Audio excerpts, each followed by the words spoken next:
Tá me ouvindo? Tô lhe ouvindo, mestre. Tivemos um probleminha aqui, não tava fazendo a. Tava entrando ao vivo, mas não tava aparecendo pra ninguém, bicho. Pelo Geologia Ah, Geral. Acho que deve ser alguma configuração. o pessoal já tá de saco cheio das lives do Geologia Geral e já tá cortando. Não, não, não é isso não. Vamos dar um É, tempinho pro pessoal ir chegando. pronto, E aí a gente começa. beleza. Cadê sua filha? Tá ali, rapaz, tá traquinando. Começou a botar a perninha no chão. Hoje tá inchado. É, Complicado, viu, ter filho nessa idade. ainda mais machucada, né? Imagine só. Ó o professor Vanderlei colocando o olhinho aí, ó. Ele tá de olho. Ele tá me devendo assistir uma live minha há muito tempo. Vamos lá? Vamos? Pronto. Pessoal, boa noite. Para quem não nos conhece, eu sou Marcos, geólogo, um dos fundadores e administradores do Geologia Geral, do canal Geologia Geral, que a gente já está não só no Instagram, mas também no YouTube, no Spotify. Espero que a gente não invente mais nenhuma plataforma, porque não dá para ficar conciliando tantas assim. E hoje o tema vai sair um pouquinho do que a gente tem feito no nosso canal, que a gente tem voltado mais os temas para a geologia, e hoje a gente vai trabalhar um pouquinho com o meio ambiente. E aí nada melhor do que chamar o pessoal do bacharelado de ciências ambientais, do qual eu faço parte como docente, para a gente discutir algumas questões ambientais. E aí a gente resolveu criar, quando eu digo a gente, porque o tema foi bem amarrado entre eu e o pessoal do curso de ciências ambientais, né? O tema a gente resolveu encaixar justamente essa relação que existe entre recurso natural, atividade antrópica, e como que os recursos naturais e atividades antrópicas impactam na possibilidade, na geração de epidemias e pandemias e outros tipos de doenças que afetam os seres humanos, beleza?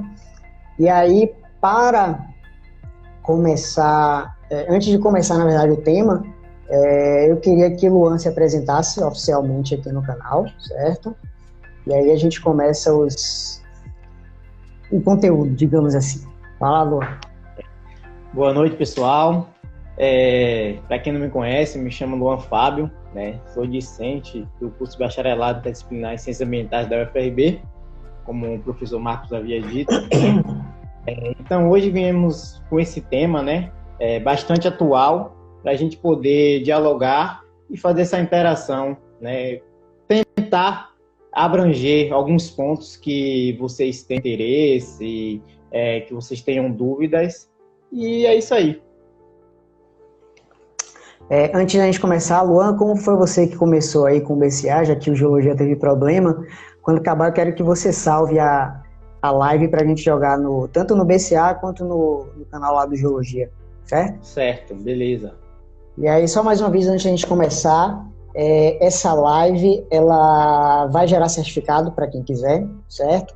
E o formulário para preenchimento, ele está disponível na bio lá do nosso canal do Geologia Geral. Quando acabar a nossa live, vou deixar lá por mais 20 a 25 minutos, certo? Para quem estiver assistindo ter tempo depois de preencher e enviar, e aí depois eu cancelo o envio desses formulários, beleza? Então, para começar, uma vez que a gente tem três grandes temas, né? Recurso natural, atividade antrópica e pandemia, eu acho que vale a pena a gente começar meio que conceituando esses termos, né, essas expressões, e aí a gente passar para o bate-papo em si. A gente teve alguns questionamentos que enviaram para a gente, né, com relação a essa relação, e aí a gente vai desenrolando esse bate-papo, né? Então, recurso natural. O que seria esse tal desse recurso natural? Nada mais é do que todo elemento da natureza, por isso que é um recurso natural, útil ao ser humano, né, a espécie humana,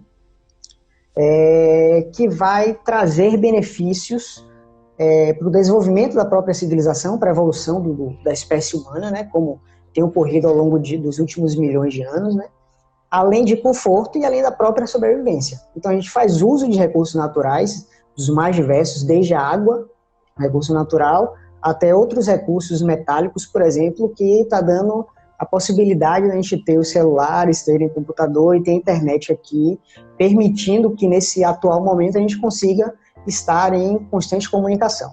Então, basicamente, isso seria recurso natural, ou seja, os elementos que a gente utiliza, que a gente extrai da natureza. E aí, não entrando muito em especificidades, mas só conceituando ou subdividindo o recurso natural, que a gente tem o renovável e não renovável. O renovável é aquele que, ao longo do tempo, ele continua sendo utilizado, é considerado ilimitado, certo? Ele tem uma recarga constante, digamos assim. E o não renovável, ele é limitado, ou seja, ele não tem a capacidade de se reproduzir, ou o aporte onde ele é retirado ter capacidade de se recompor e a gente retirar mais.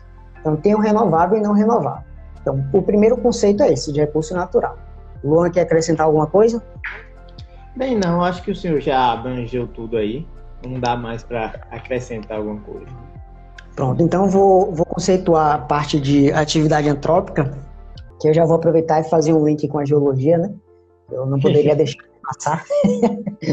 Então, a atividade antrópica é toda e qualquer atividade que o homem ou a espécie humana, digamos que realiza ou gera ou ocasiona no meio ambiente, certo? Então, desde o desmatamento até a mudança do curso de um rio, um caminho que é aberto, tudo isso é uma atividade antrópica que a gente está produzindo no meio ambiente. E aí, quando a gente fala de atividade antrópica, a gente sempre associa a impactos, e além de impactos negativos. E aí a gente sabe que nem todo impacto que o homem causa ao meio ambiente, ele é negativo, certo? A gente sabe que a gente tem impactos negativos, lógico, só que em contrapartida a gente tem os impactos positivos. Se de um lado eu desmato, do outro lado eu posso reflorestar, certo? É um exemplo clássico disso. E aí, por que eu disse que ia fazer o link agora com a geologia?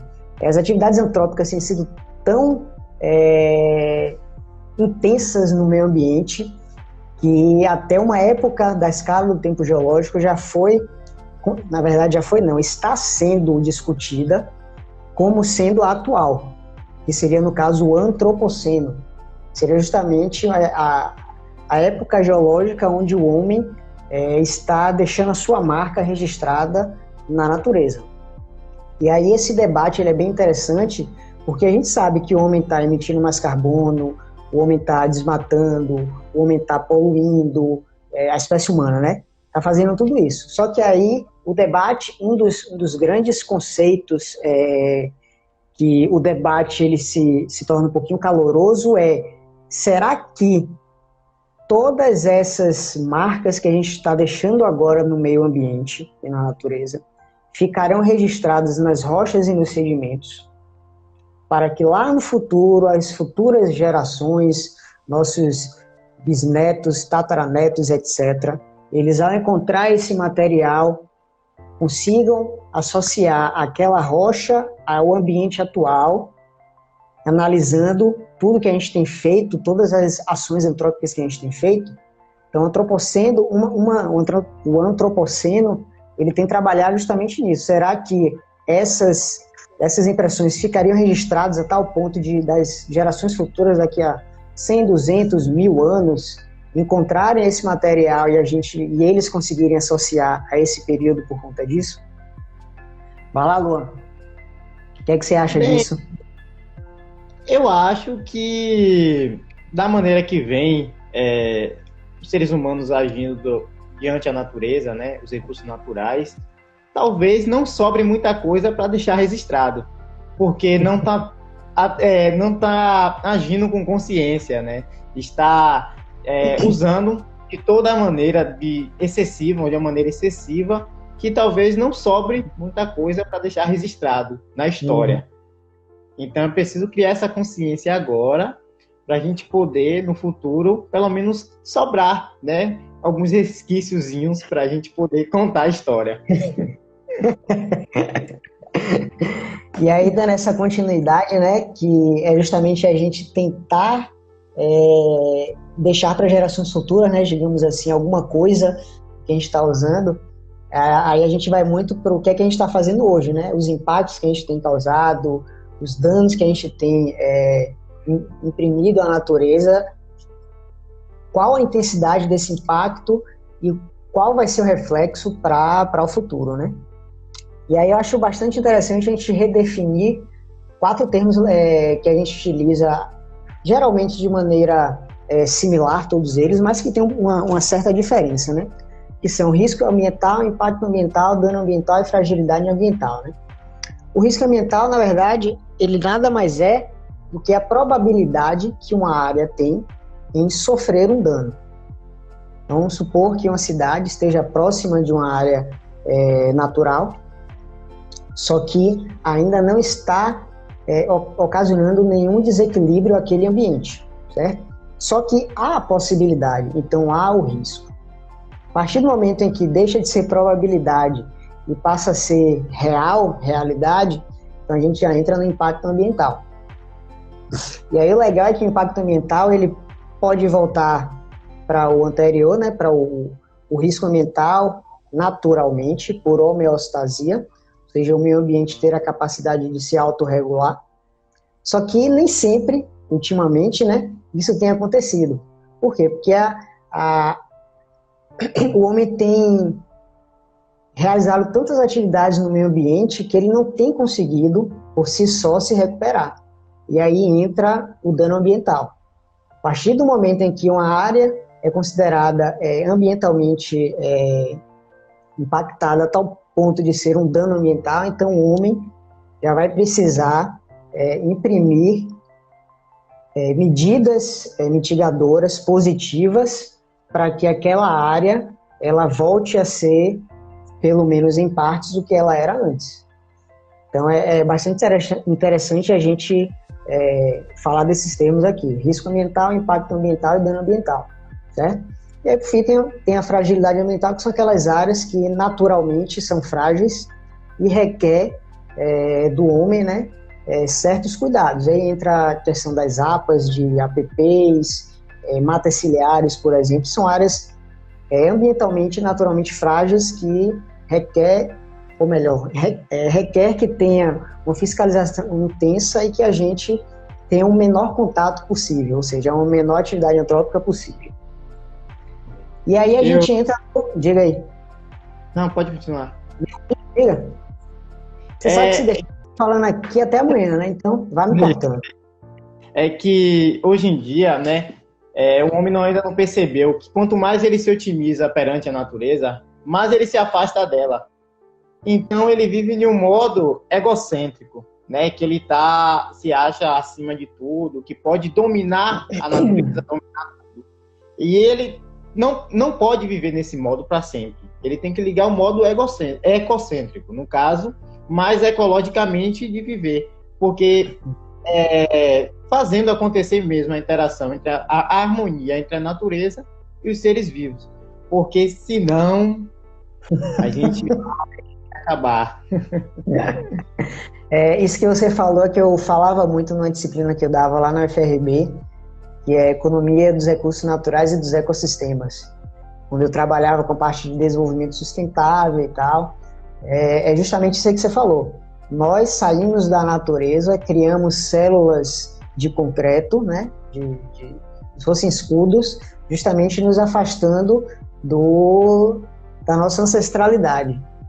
E aí gera justamente essa separação entre o egocentrismo e o ecocentrismo, né? E até que ponto isso é benéfico e a partir de que ponto isso se torna um malefício para nós como espécie humana, né? Que ainda está em evolução, né? A gente está no iniciozinho ali da evolução, a gente deu o primeiro passo, na verdade. Teve alguma pergunta aí com relação a esses primeiros temas que a gente está falando? teve a questão aqui que Jean perguntou, né? Que quando o negacionismo prejudica o meio ambiente e as causas ambientais. Eu acho que encaixa aí nessa questão, né? Porque o homem vê a situação acontecendo e sempre acha um modo de negar, de dizer que não está acontecendo, ou até mesmo de não enxergar aquilo que está acontecendo, que está diante de seus olhos. Então, ele fez essa pergunta aí. Então, negacionismo acho que é o mal do século XXI, ou um dos principais males do século XXI, né? A gente teve que voltar a explicar que não existe terraplanismo, a gente teve que voltar a explicar que vacina não causa autismo, né? E tantas outras coisas. Ou seja, o negacionismo ele se torna, na verdade, uma zona de conforto para quem não quer avançar a partir dos fatos científicos existentes, certo? E aí surge, ou melhor, ressurge o negacionismo. E aí o nosso atual momento, nacionalmente falando, certo? Mostra muito bem isso. Que a gente tem um governo que, de certa forma, nega a ciência, e a gente vê a que ponto a pandemia, ou o Covid-19, né, o atual coronavírus, se disseminou no nosso país. A gente tem mais de 1 milhão de pessoas contaminadas, mais de 55 mil mortos, onde o negacionismo, entre aspas, né, o negacionismo proposto pelo atual governo faz com que muitas pessoas não deem crédito ao que a Organização Mundial da Saúde e outros meios científicos estão prerrogando, e estão saindo normalmente, vivendo normalmente, e isso faz com que o vírus seja mais facilmente disseminado, e a gente está vivendo essa situação. Ou seja, não deixa de ser um momento de negacionismo, onde uma parte está ali trabalhando arduamente para mostrar que não é assim que funciona, só que do outro lado tem uns negacionistas tentando bater de frente, logicamente sem nenhum dado científico que dê suporte a eles. Então o negacionismo é um dos grandes problemas do século XXI. Século XXI. O professor Vanderlei fez uma pergunta aí, né, sobre esse tema que a gente está falando, né? As tecnologias humanas não seriam suficientes para recuperar a recuperação dos habitats? O que é que você acha? Diga aí que eu respondo depois. Bem, eu acho que para recuperação mesmo, precisa de consciência humana, não tecnologia. Porque se a gente consome aquele recurso de forma exagerada, não tem como a gente repor. A gente não domina a natureza. Então a gente não tem como usar tecnologias artificiais para produzir um novo ecossistema que ali existe há milhares de anos. Não tem como a gente fazer, pelo menos na minha visão, não tem como repor esse ecossistema já destruído. Então vamos lá, complementando o que você falou, de um lado realmente é preciso essa questão da consciência humana, né, para fazer uso racional dos recursos naturais. Aí a gente já volta lá para o primeiro tema o primeiro conceito do tema da nossa live, né? Usar racionalmente os recursos naturais e os ecossistemas, né, que a gente convive naturalmente. E aí entra outra questão interessante. Uma vez que a gente faz a extração ou a exploração ou a explotação do recurso natural, logicamente aquela área vai sofrer algum impacto, certo? O tanto que essa área sofreu de impacto, nem sempre a tecnologia, até então, desenvolvida pela espécie humana, é capaz de recuperar. Ou seja, até certo ponto a gente tem sim tecnologia que colabore ou ajude aquela área a se recuperar, não necessariamente a chegar ao estado de clímax ou equilíbrio ecológico que existia anteriormente, certo? Isso é bem importante frisar. Só que, em outros casos, é muito complicado a gente, mesmo com a tecnologia, levar novamente o equilíbrio ecológico a uma área impactada. E aí eu cito, por exemplo, algumas atividades de mineração, certo? Não estou aqui Pessoal, não estou aqui dizendo que a mineração é um vilão, nada disso, certo? Até porque a gente usufrui da mineração, mas uma atividade que casa bem nessa situação. Por quê? Muitas minerações são realizadas a céu aberto, então geram aquelas cavas enormes, certo? Hoje em dia, sim, essas cavas elas têm todo um protocolo de recuperação ambiental que deve ser seguido. Só que antigamente isso não existia. Então as cavas eram abertas e nem sempre conseguia recuperar o equilíbrio daquela área. Porque a tecnologia chegava um momento que ela estancava, ela empacava. Daqui em diante, essa tecnologia não vai mais. Porque já está tão impactada no ambiente, já está tão sofrida a área que a gente não consegue mais. Então, as tecnologias, elas, até determinado ponto, elas conseguem sim nos auxiliar. A tecnologia sozinha não vai resolver nada. Elas nos auxiliam a melhorar ou fazer com que uma área volte ao seu clímax ou equilíbrio ecológico. Respondido, professor Vanderlei? Tinha mais perguntas aí, não foi? Tinha, só que... Você falou de Jean, do que eu falei, que eu respondi agora, mas você falou duas de Jean. A outra de Jean é colocando, né, como nós, estudantes de cientistas ambientais, podemos fazer para diminuir a pegada ecológica. Massa. Primeira coisa, você consegue definir pegada ecológica? A pegada ecológica, para mim, é aquela questão do nosso consumo, de como a gente consome, de como a gente se alimenta, de onde vêm esses alimentos, de onde vêm esses itens que a gente utiliza. Então, impacta diretamente, né, nos ecossistemas, na natureza. Porque se a gente consome só produtos que provocam impactos, por exemplo, fazem teste em animais, né, então a gente está contribuindo, né, para uma nuvem meio obscura, né? E se a gente, do outro lado, consome produtos mais ecologicamente saudáveis, ecologicamente corretos e tal, sustentáveis, a gente pode estar contribuindo, dando uma pequena contribuição para um mundo melhor, para pelo menos tentar manter nossos recursos naturais. Uhum. É isso aí. Então, a pegada ecológica, como você falou, é um termo, na verdade, que quem utiliza muito é a contabilidade ambiental, né? Trabalha muito com valoração ambiental, que é justamente analisar essa pressão do consumo, né, nos recursos naturais. Ou seja, o quanto é que a gente está pressionando os recursos naturais para nos atender o nosso consumo. Então, a pegada ecológica gira em torno disso. Tanto é que, se a gente jogar pegada ecológica no Google, aparece muitas pegadas verdes, né? E aí foge um pouquinho do conceito em si, né? Sai do lúdico, a gente tem que sair do lúdico e partir para o conceito em si. E aí, como é que, na verdade, como é que a gente consegue melhorar nossa pegada ecológica? Muito você já falou aí, que é justamente evitar, primeiro, produtos industrializados, né? Segundo, por que produtos industrializados? Primeiro, porque já é cientificamente comprovado que muitos deles realmente fazem mal à saúde. É comprovado, tanto que a OMS emitiu, se não me engano, há 2, 3 anos atrás, uma série de alimentos processados como altamente cancerígenos, que são alimentos processados, certo? E além disso, todos esses alimentos processados que a gente compra, a maioria deles vem em embalagens plásticas.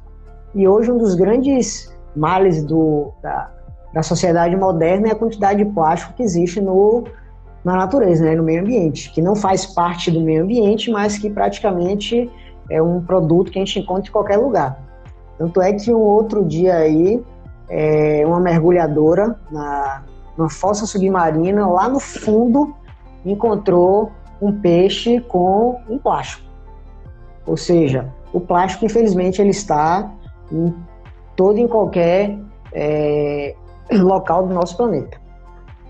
E aí, além disso, eu vou deixar para falar de consumo de carnes, etc., para o final, quando a gente entrar na parte de pandemia, certo? Além disso, são vários outros outras atividades que a gente pode fazer de uma forma mais ecológica que vai impactar positivamente no meio ambiente, relacionado à moradia, né, relacionado a transporte, relacionado a consumo, como a gente já falou. Com relação à moradia, é comum a gente estar em casa e encontrar uma luz acesa no quarto, uma luz acesa na sala, uma na cozinha, uma televisão ligada e 1 ou 2 pessoas na casa. Então, é impossível a gente ter 2 pessoas usufruindo 3, 4 espaços diferentes, certo? Então, aí já entra justamente a economia da energia elétrica. Um segundo fator importante é a economia de recurso hídrico, né, de água, certo? Evitar o uso indiscriminado de água. Na própria casa, ter todas os componentes elétricos, hidráulicos, tudo bem arrumadinho, porque isso evita justamente perda desses bens que a gente utiliza. Com relação ao transporte, utilização de transporte coletivo, de bicicletas, né, de caminhadas. A gente veio da floresta para a cidade, a gente, entre aspas, deixou de caminhar. Então, reativar esse ato tão natural nosso. Então, na verdade, é uma série de possibilidades que a gente pode reduzir o impacto, né, essa pegada ecológica, justamente visando o meio ambiente, né, parar de usar copo plástico e por aí vai. Em cada ambiente que a gente transita, em casa, no trabalho, na universidade, a gente consegue, conscientemente falando, a gente consegue diminuir essa pegada ecológica em vários aspectos. Beleza? Beleza. Eu acho que teve alguma pergunta de Vanderlei aí, não foi? Ele está com a interrogação aqui de novo? Tem. Vê aí qual foi. Aqui. Considerando a questão da pegada ecológica, há caminhos para manter uma população humana de mais de 7 bilhões de pessoas e alcançar, no caso, manter a sustentabilidade? Sustentabilidade. Eu adoro esse termo, desenvolvimento sustentável, né? Porque a gente termina indo para desenvolvimento sustentável. E aí o bacana de desenvolvimento sustentável, eu vou até desenhar aqui para mostrar. O desenvolvimento sustentável ele está baseado em 3 grandes pilares, né? Que é o pilar social. Deixa eu desenhar aqui que aí eu vou passar para vocês. O pilar ambiental e o pilar econômico. O ideal, na verdade, dá para ver aí? Pronto. O ideal, na verdade, vou até aqui embaixo. O ideal, na verdade, do desenvolvimento sustentável é esse pontinho aqui que eu rachurei de vermelho, que é justamente onde a gente vai ter o equilíbrio entre essas 3 pernas de desenvolvimento sustentável. Só que nem sempre a gente tem esse equilíbrio perfeito. Por que eu estou dizendo isso? Quando a gente desenvolve ou busca o desenvolvimento, nem sempre o quesito sustentabilidade acompanha no mesmo nível. Certo? Quando a gente busca novas tecnologias, a gente precisa de mais recurso natural. Isso é natural. E esse desenvolvimento dessa tecnologia tem trazido junto também um aumento cada vez maior da população mundial. Então, como é que a gente vai balançar ambiente, economia e social? Então, na verdade, o desenvolvimento sustentável ele é um conceito muito interessante, só que, ao meu ver, é muito complicado a gente conseguir encaixar essas 3 pernas do tripé de tal forma que o tripé fique bem equilibrado. Ele sempre vai pender para um lado. Ou a gente vai ter um ambiental e um social forte e um econômico meio desequilibrado, ou a gente vai ter uma economia muito boa, um social muito bom, só que a gente vai ter um ambiental não muito bom, certo? A gente tem vários países no nosso planeta que não é plano, certo? Tem vários países que servem justamente para mostrar essas diferentes realidades. A gente tem países onde tem uma forte economia, um forte aporte social, mas a gente tem um lado ambiental fraco. Em outras a gente tem a parte ambiental muito forte, riquíssima em recurso natural, a parte econômica boa, mas a gente tem um social péssimo, desigualdades sociais, injustiças sociais, ou seja, fazer com que esse tripé funcione de maneira equilibrada é muito complicado, ainda mais num planeta onde a população continua aumentando.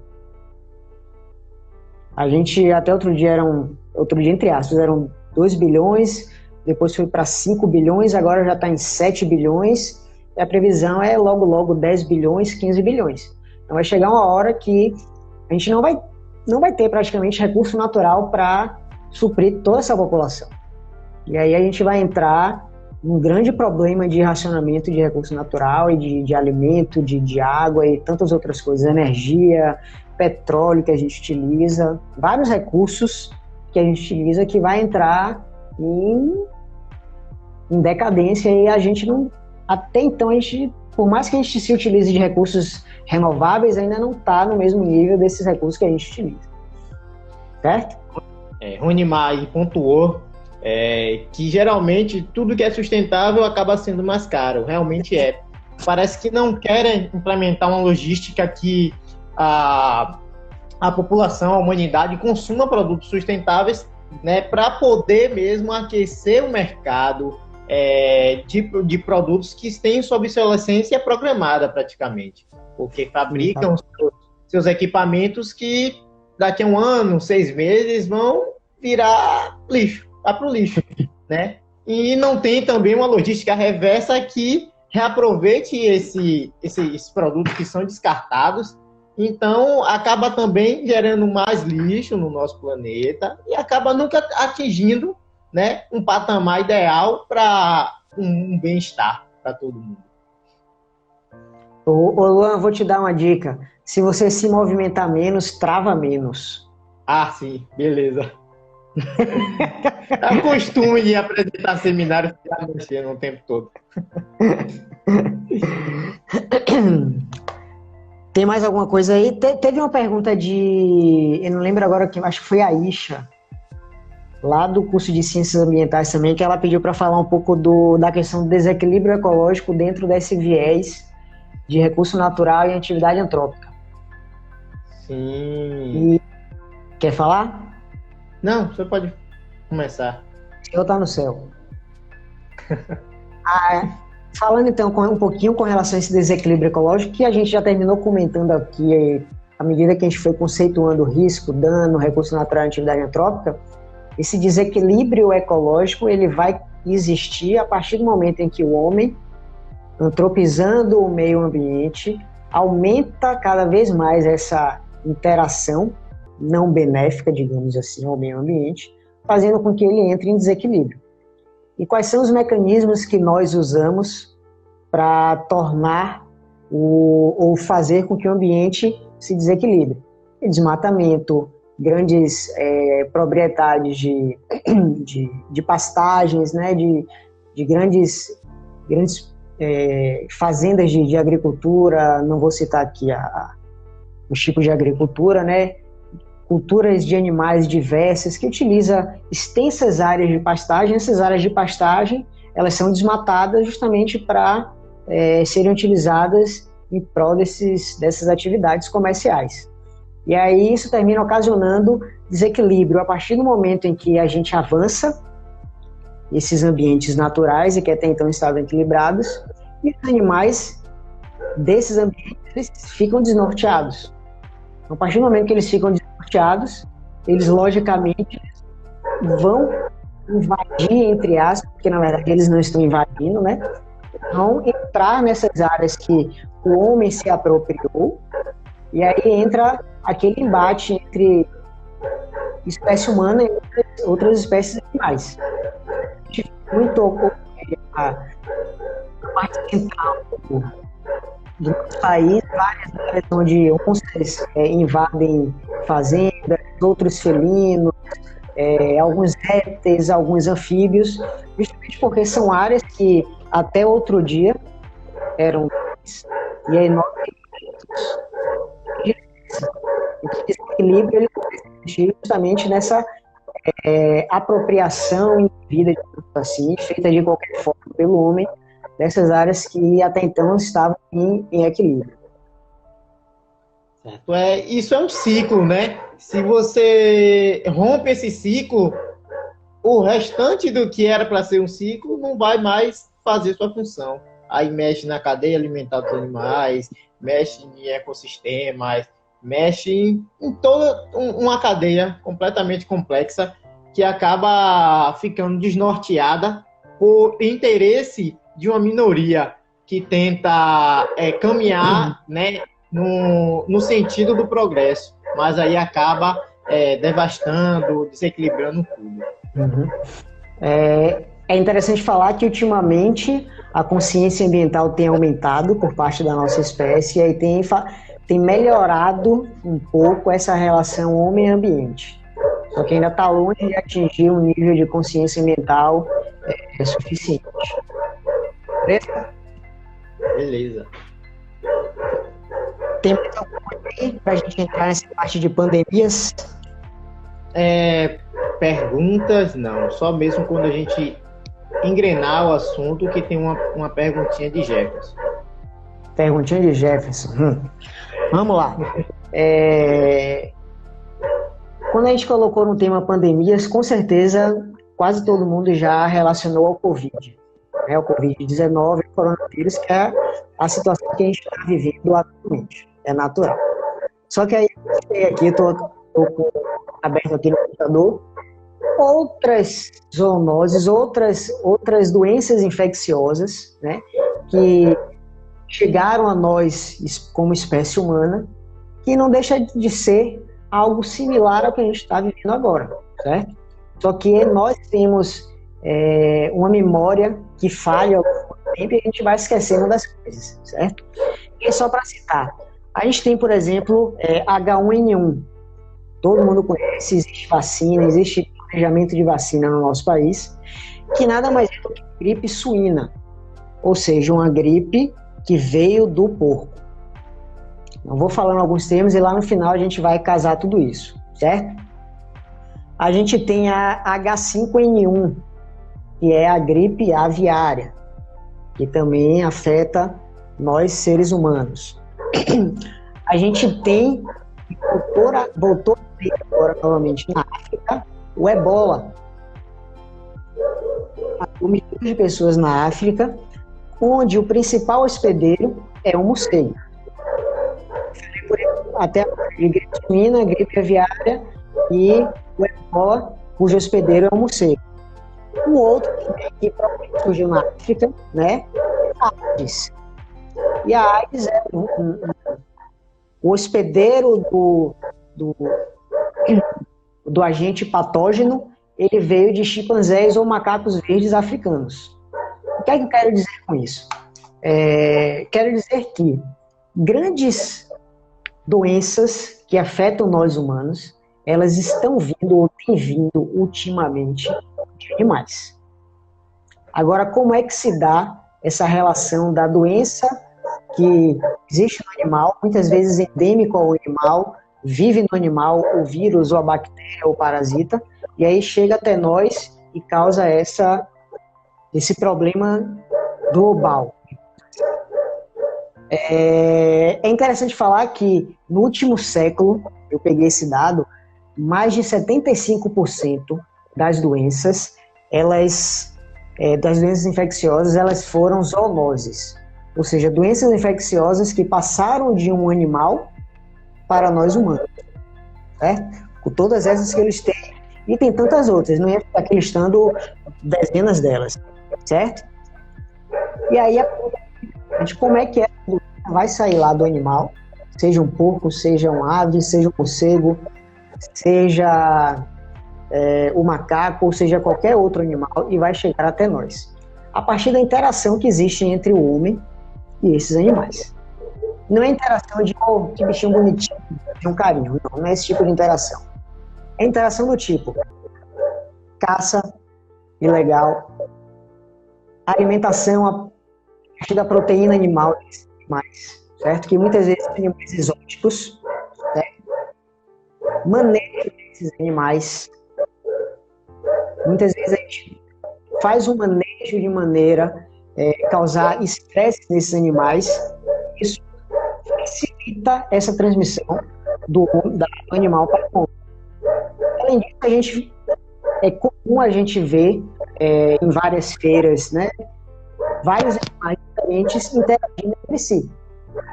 Ou seja, a interação de um animal com outro animal pode ocasionar a transmissão ou ser uma ponte do vírus ou bactéria ou parasita do animal hospedeiro até nós humanos. Caso, por exemplo, que está se estudando ou tentando encontrar a origem desse Covid-19. Então, a princípio, acreditava-se que era de um morcego, do morcego passou para o pangolim, o pangolim veio até nós humanos. Ou seja, esse vírus ele sofre mutação muito rápido, e a partir do momento que ele vai sofrendo essas mutações, ele vai saltando de um animal para o outro até chegar a nós. Então, lá no morcego, lá no pangolim, esse vírus que já sofreu essa mutação, ele vivia empiricamente bem, não ocasionava isso que está ocasionando em nós. Só que quando chega em nós, a gente não tem os anticorpos capazes de matar ou exterminar esse vírus, essa bactéria, esse parasita. E aí gera todo esse problema. Então, o que tem ocasionado essas pandemias é justamente isso, essa relação entre o homem e os animais, que aí volta a recurso natural, volta a atividade antrópica, volta a desequilíbrio ambiental, volta tudo isso, certo? Que é justamente isso, essa relação entre nós e esses animais. E aí, voltando lá para a ecológica, que eu disse que deixaria isso para agora, o que a WWF, a Organização Mundial da Saúde e tantos outros órgãos mundiais, eles comentam bastante tentar reduzir o consumo de proteína animal. Ninguém aqui está dizendo, vire vegetariano, vire vegano, nada disso. A partir do momento que a gente simplesmente reduz o consumo de proteína animal, a gente reduz ou diminui essa possibilidade de transmissão de um vírus, um parasita que é endêmico de um animal e chegue até nós, certo? E segundo, a gente economiza muitos outros recursos naturais, como por exemplo água. E aí eu trouxe aqui, só para vocês terem uma ideia, para fabricar 1 quilo de carne de bovina, a gente gasta mais de 15 mil litros de água.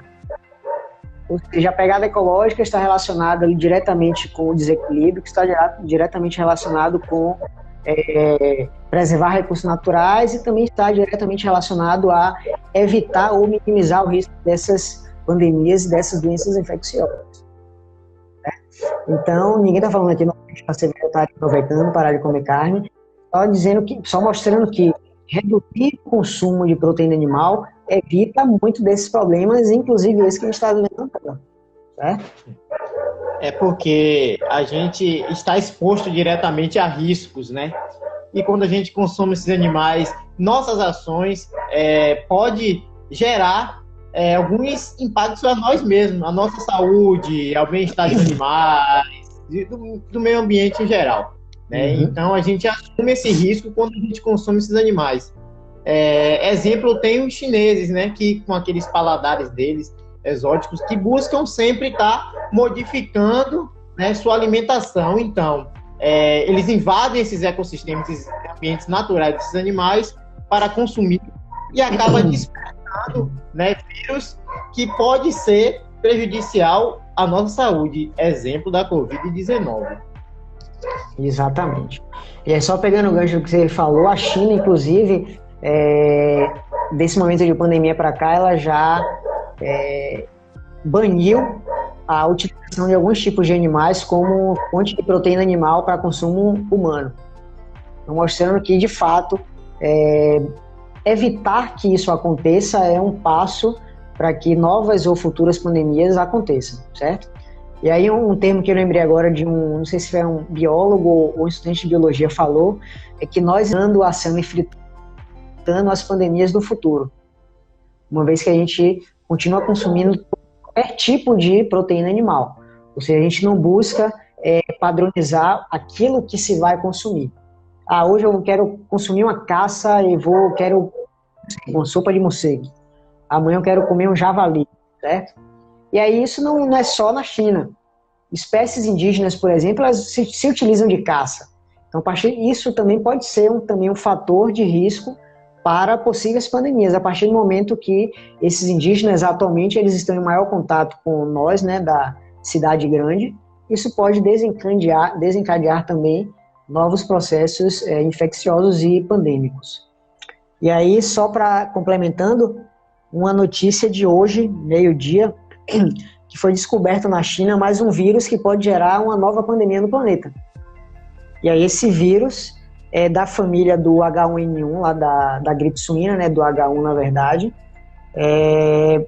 Portanto, ele existe nos porcos, nos suínos, e há o risco desse vírus sofrer mutação e saltar dos porcos para nós humanos. E aí o problema é que nós humanos não temos anticorpos caso esse vírus novo, mutacionado, chegue aos nossos corpos. Ou seja, é mais um caso de uma possível pandemia que pode vir a acontecer, uma de tantas outras que daqui para frente pode existir, justamente por conta dessa busca incessante de recursos naturais, não só de proteína animal, pessoal, qualquer outro tipo de recurso natural, certo? Pode ocasionar esse desequilíbrio e, como consequência, esses problemas pandêmicos ou epidêmicos. Mais alguma coisa? Esse vírus que foi descoberto, se não me engano, é o G4, né? Ele só passa corpos para seres humanos. Não tem ainda o potencial de passar de seres humanos para outros seres humanos. Não impede que o vírus sofra mutação e passe de seres humanos para outros seres humanos. Lembrando vírus... Diga, termine. Não, lembrando que a gente precisa rever nossas ações, né? A gente tem que ter todo o cuidado com nossa alimentação e nossas ações. Exatamente. Terminei esquecendo o que eu ia falar, mas eu lembro depois, né?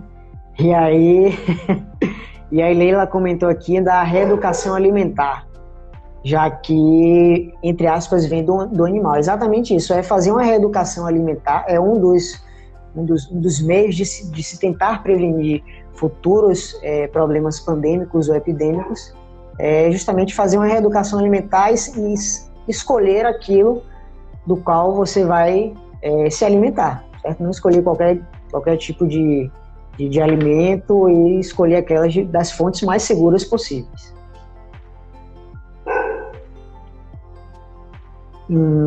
Mais alguma coisa?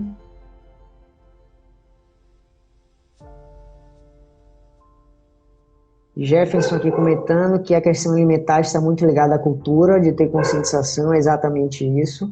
Tudo parte da cultura.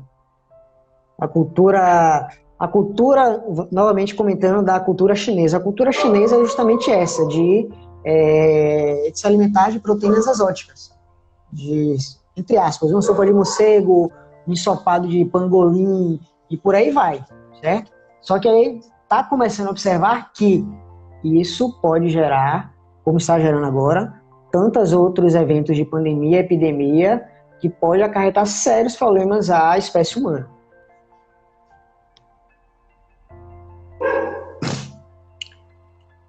Mais alguma coisa aí, chefe? Não, só para complementar um pouco aí também o que Jefferson falou, a gente aqui no Brasil, exemplo, a gente tem a cultura de desmatar. A gente também pode despertar alguns agentes patógenos que podem vir para os seres humanos. A gente tem aí a degradação ambiental, o desmatamento na Amazônia, que a gente pode despertar algum tipo de vírus, né? A gente já tem a doença da malária, por exemplo, mas a malária não é uma pandemia, né? Ela não se torna pandemia porque ela tem o principal agente, o mosquito. Não é os seres humanos que fazem a transmissão. Uhum. E a gente pode sim despertar outros vírus também com a degradação também do bioma da Mata Atlântica, né? Que hoje em dia querem anestesiar desmatamento, um monte de coisas aí. E é complicado. É exatamente isso. O desequilíbrio ecológico, ele traz à tona todas essas possibilidades de novas doenças para nós humanos. Você disse que tinha uma pergunta de Jefferson aí relacionada à pandemia. Já foi respondida? Ainda não. Jefferson perguntou aqui se os infectados do coronavírus, que já estão curados, se eles estão imunes ao vírus ou ainda podem se contaminar novamente. Vamos lá. Aí a gente entra novamente em dados científicos, então nada de negacionismo, né?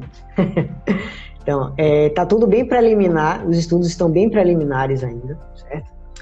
E acredita-se que após o momento em que uma pessoa está curada do vírus, gira em torno de 3 meses o período em que ela está imune. Só que aí lembrando, isso é um estudo preliminar. Não estou dizendo aqui que tem 3 meses de imunidade. Por que eu estou dizendo isso? Porque alguns estudos já foram feitos, eu anotei aqui em algum lugar, está aqui, em 2 revistas internacionais, a Nature e a Nature Medicine, mostrando que divergência de dados justamente com relação à quantidade de anticorpos e imunidade após uma determinada quantidade de dias que a pessoa está curada, certo? E aí, esses estudos mostraram que 1% dos pacientes possui alta concentração de anticorpos após 40 dias de curados. Ou seja, curei hoje, daqui a 40 dias eu vou ter 1%, eu posso ter meus anticorpos lá em cima, me protegendo de ter novamente esse coronavírus. Em contrapartida, 33% da amostra populacional apresentou concentrações muito baixas depois desse mesmo período. Ou seja, eu tenho uma discrepância justamente da quantidade de anticorpos existente nos indivíduos. Alguns indivíduos se mostraram extremamente imunes, com a quantidade de anticorpos lá em cima, e outros mostraram a quantidade de anticorpos lá embaixo, certo? Então, atualmente não se sabe qual período que a gente tem de imunidade após curar do coronavírus. Primeiro, porque os estudos estão bem recentes, e segundo, porque é uma doença extremamente nova. Praticamente de dezembro para cá que essa doença está existindo. Então, 7 meses aí, 6, 7 meses dessa epidemia, dessa nova infecção respiratória, que a gente não tem dados suficientes para dizer o quanto de imunidade qual o período de imunidade que a gente tem após contrair e ficar curado desse coronavírus. Beleza? Leila perguntou aí, mas é só para as pessoas que usam remédios ou os assintomáticos entram também nesse estudo? Esse estudo foi feito em pessoas que contraíram Covid-19, certo? Assintomático ou não, mas que contraíram Covid-19 e se curaram desse Covid.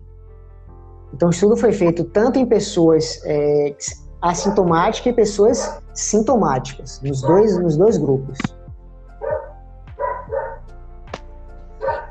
Certo. O professor Vanderlei aí ressaltou. No caso da virose, os remédios tratam os sintomas e não a causa em si da doença. Exatamente. Aí a gente entra novamente num bang que está tendo esses dias de vários remédios, como exemplo da cloroquina, da ivermectina e tantos outros remédios que o pessoal está querendo usar e tem usado, certo? Só que é o que eu falo, ele é um paliativo, ele não vai atacar o vírus. Ele vai te ajudar a melhorar, só que ele é paliativo. Pode funcionar perfeitamente bem, como eu tenho conhecidos que fizeram utilização, por exemplo, da ivermectina e que teve um bom resultado, certo? Em contrapartida, tem outras pessoas que se utilizam desses remédios e não tem resultado nenhum. Ou seja, porque não tem um estudo científico que comprove a eficácia desses medicamentos e, como o professor Vanderlei falou, ele não ataca a causa, certo? Então, ele é um paliativo que pode te ajudar a melhorar, como pode não ajudar, né? Pronto. Professor, eu vou te falar, falta 2 minutos, né? Que o Instagram só permite a gente conversar 1 hora. Então falta pode 2 encerrar. minutos. Vamos encerrar. Espero que a gente tenha tirado as dúvidas do pessoal e tenha agradado o pessoal, né? A primeira. Espero que venha mais com outros alunos, né, do curso. E aí a gente espera que, de fato, isso possa acontecer. Contemplar todo mundo com os assuntos que são necessários. Então, primeiro eu queria te agradecer por aceitar o convite em nome do Bacharelado de Ciências Ambientais. A gente está aqui para a gente fazer essa discussão bem informal, digamos assim, né? Com relação a esse tema tão atual. Informar que assim que você salvar aí, essa live vai ficar salva tanto no BCA quanto no Geologia Geral, certo? Como o Jefferson falou, o tempo é curto e o papo é extenso, justamente isso. E queria agradecer a vocês que participaram. E tendo dúvidas, pode mandar para mim ou para o Luan, que a gente está aqui para debater. Provavelmente lá na frente a gente vai ter novas lives, inclusive com outros alunos também, tanto da geologia quanto de ciências ambientais. Isso aí. Beleza? Obrigado, pessoal. Pessoal, obrigado, Luan, e até a próxima. Valeu. Até a próxima, pessoal. Aí, valeu.